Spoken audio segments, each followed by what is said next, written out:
Tha asigi tara marida Mohammad Nawaz apokpa Mohammad Leharuddinbu Masagi Mayumdagi Faduna Pukhraba Matung Hatokpiramba Thoudokpu Indigenous Manipuri Maitai Pangal Development Organization Immpdo na Condemn Tourakli Thoudok asiga mari lena Manipur Police tagi phangba pau matung ina Nawaz gi demand ga mari lena na arambai tengol na phakibani hairi loina na miyoi taruk amasung police na phagatle hairi miyoi amabu sel gi demand gi damak pharaga hatokpiba haibasi hakjina lofam thoi haina Immpdo na phongdorakli Manipur da housing nongmai pairaga gan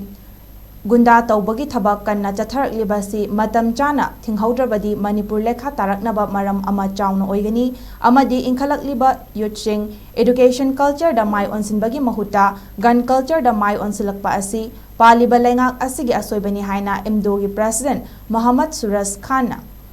khodiak piduna thadorokpa press release amada phongdorakli Mayumdagi Phaduna Pukhraba Immpdo Nawaz Khan son of Leharuddin Kairangdagi Tamthina Pura Hatokpiramba si Immpdo gi Mekaidagi akanmongda Condemn tawu hawal nahasina makutta khulai pairaga lo si mohoina paibagumna tawningda tawba haningda phaba haningda hapa hala matungda nan trakini soi hragana quran bani haiba asumba si yaningde mara leiraga so lo haibam leiri mai police ta sinabiyo chairak thanungda ko pigirabni adu hara matungda hekta phuba chaiba hatokpa sugumba lo makutta pairaga ainbu thugaina ko honariba makhoi jingse ahko chairak pibiyo